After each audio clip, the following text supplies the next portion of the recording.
Jai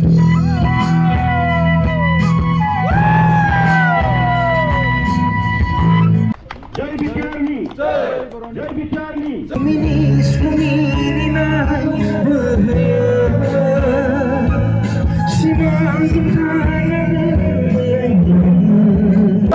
Jai Boro hari ini, Jai Boro hari ini. Kelabai, naik akan tamna 500 taka, pura 500 taka ni boma. Lobe pura. Dah बहुत boma labai, dah बहुत गाउँ नांगौ guys, dah boma. Tomato मिथिखाबाय जानांगौ दिनै video मानि सायाव जागोन दा नैयाव मोनसे स्टि फैदोंमोन गाइस जितु नायनो हागोन नोंथांमोना इयाव दोङो दा नै हाबाफारि जितुबा इयाव तामुलपुर जिल्ला एबसुनि बिटिआर गोरोबथा सुक्ति जानायनि जितुबा मोनसे माने मिटिं दोङो जोंनि दारखुसि एबसुआव दा इयावनो थांनायदो गाइस दिनै भिडिअ एसे बेलेग स्टाइलनि जासिगोन जेबो राइडनि भिडिअ जानाय नङा दिनै कन्टेन्ट नायनो दा एसे थांनानै नुजाना फैनि नङाबा आरो बाय बोरैबा जायो नालाय इनिफ्राय एसे आं आफादगिरिफोरनियावबो माबा मोनसेफोर सोंनो सेस्था खालामगोन ओजा मोनैबाथाय स' नोंथांमोना मिथिगोन आं दा नै न'निफ्राय थांनोसै न'निफ्राय एसे फ्रेस जानानै थांनोसै आङो इन्ट्र' भिडिअखौ इयावनो होनाय जाबाय खिन्थु दिनैनि भिडिअआ एसे बेलेग स्टाइलनि आरोना गाइस जितुबा माने बेनो मेन टपिकआ आं जानला मानला माने भिडिअखौ हेगारसिगोन मोजां जाबाबो हामा जायाबाबो आं दा भिडिअखौ खालामनानै लाबाय इन्ट्र' भिडिअखौ ओमफ्राय थांनानै ओजा एसे भिडिअ खालामनोसै ओरैनो मिटिंफोरखौ बारा भिडिअ खालामबाय थानाय जानाय नङा जितुबा फिरफिला माने बेखेवगोन इफोरखौ एसे भिडिअ खालामसिगोन ओमफ्राय बाखि बेनोसै खारन आंनिया गुबुनाव एसे खामानि दङ बारा टाइम स्पेन्ड खालामनो हानाय नङा इनिफ्राय ओंखाम जानाय लोंनाय सब बेबस्था दंजोबो इयाव सब लिरनानै होजोबखादो गाइस नै नायनो हागोन नोंथांमोना ओंखाम जानायाथ' 2टा रिंगायाव जागोन ओंखाम जानाय इनिफ्राय 9टायाव माने फिरफिला माने बिर होनाय जागोन आरो इनिफ्राय बाखि गोबां दोङो आं दा इखौ मेनसन खालामबाय थाला नोंथांमोना खोनासंना एसे बरिं नांगोन दा आङो इन्ट्र' भिडिअखौ गोबावबा स' गाइस दा नै थाव सोदोंमोन दा थावखौ सोखांबाय बारा नङा 100निल' सोदो ओमफ्राय दा मोजांनो थांबोलायनोसै गामसाखौ मबाइला गोलैबाय गोलैयाखै सिङाव हाबना थायदो है साला जालासो गामसा गानबा मबाइला आंनियाव आखाइखौ पकेटाव सोखांबाय थायो माने स' गाइस दा जों नै पुरा बाजार खालामबायदोंमोन दा नै सेन्डाल मोनसे लाबाय नायनो हागोन नोंथांमोना पुरा मोजानो गाननांगौ आरो उपाय गैला नांगौ बुस्थुफोरखौ लानांगौ लाथ'दोलै जोंनिया नै भाइ दा आरो एसे बाजाराव थांबावनोसै माल बुस्थु नायनोसै नांगौ माल बुस्थुफोरखौ लाखाजोबनोसै दिनै के खबर दे आयो साधु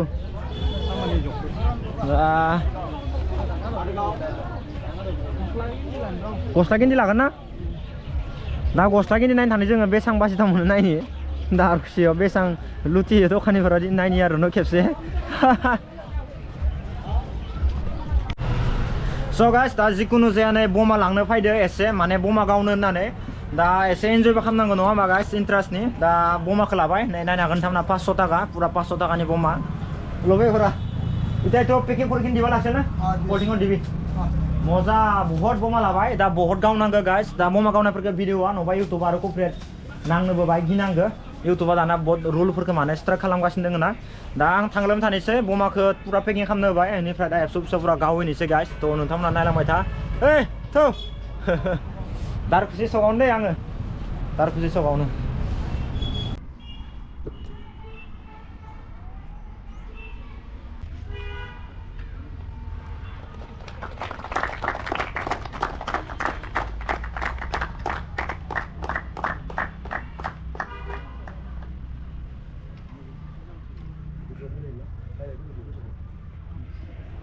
साबायखर थाबाय जोंनि बिरहोगिरि बानेस्वर नार्जारि गुरु बिथां बानेस्वर नार्जारि आदाखौ आङो फंनैसो बिबुंथि लाखिनो थाखाय गुरु खावलायनाय जाबाय एकर्ड डे सेलिब्रेसन एबा फालिथाय हाबाफारि बेजोंनो लोब्बा लाखिनानै जोंनि दुलाराय बर' फरायसा आफादनि जायो आं बेखिनि बाथ्राखौनो बुंनानै जि गोथार फिरफिला बिरहोनायनि जि बिबुंथि आं नोंथांमोन गासैनिसिमबो साबायखर बावनानै जोंनि जिल्ला आफादनिनो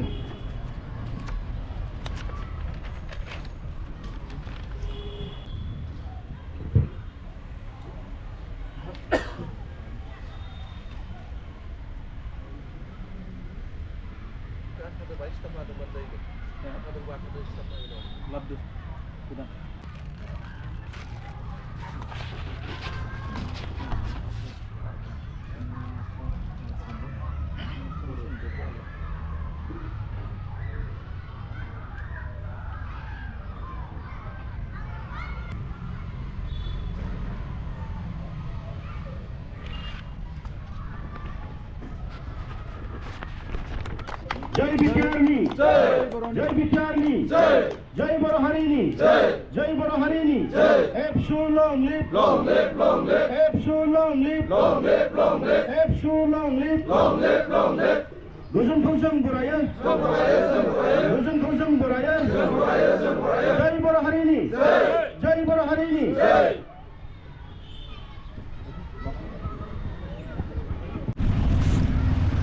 So guys, दा खामानिया जोबथ'बाय फिल्डफोरा बिरहोनाय हाबाफारिया जोब्बाय ओमफ्राय दा आं इयाव बारा थाथ'बाय थाला आंनिया माने पार्सनेल बेलेग खामानि दंबावो ना बेनिफ्राय फुंबिलि स्कुलाव बाहाय मिटिं लादो एसे दा आं इयाव थाबाय थानो टाइम मोनला दायो बेलासि दसे नुजासिगोन आङो दा थांग्रोम थानोसै गाइस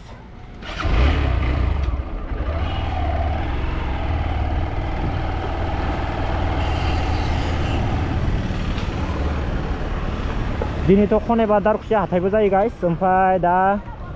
जिखुनु जाया आङो माने रोङियावबो थांनो दोङो आंनिया माने फार्मनि दाउ फिसाखौ दिनै मोनगोन होनना बुंदोंमोन आरोबाव दा इयावनो खबर लानो थांनांगो ओमफ्राय मानसि खासे लानांगोन बाइकआव हारसिं लाबोनो हाया ओमफ्राय दानानि दामफोरखौबो सोंनानै गालांखानाय आङो पुरा दाना एबार खम दामनि दानाखौ होनानै लाबखौ एबार बुरजा जानांगोन गामसा गानना फैदो ना गामसा सामसा गाननाय गारि सलायबाथाय बिरखांनानै थायो मोजां खालामना लायाबा मोजां खालामना लाखानांगोनलै नङाबा गामसा गलांनाबा दिगदार जागोन बान्दालि खालामदो भिडिअ होनालाय मारै गोथाव नाखामा मोजां दा जाना लाबाय जानायनि हाबाफारिया सफैबाय नालाय दा जानानै लाबाय जों गासिबो जमानो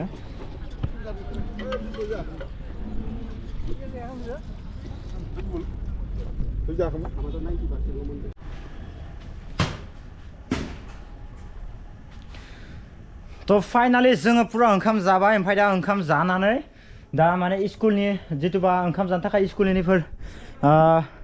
लाना थांदोंमोन टेबुलखौ ओमफ्राय दा गोबां नेंबाय माने रोगाबाय थादोंना टेबुलखौ जों ओंखाम जानानै लाना थांथ'दोंमोन जितुबा इयाव बेनिफ्राय मिटिंआथ' नैबे स्कुलावनो जादोंमोन ओमफ्राय आं मिटिंनि माने बुखिनायफोरखौ बारा ब्लक खालामबाय थानाय जादियासै बेनिफ्राय आङो दा नैबे खामानिखौ जोबथ'नानै आं दा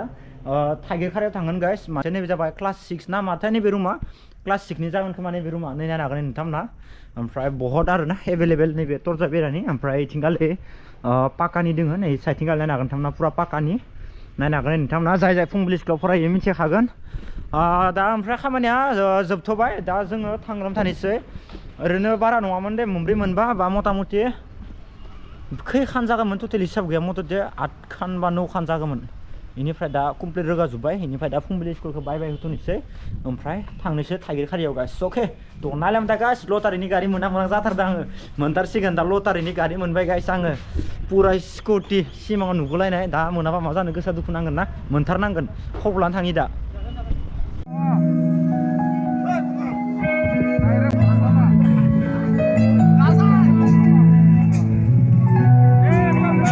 Hello.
Malangaw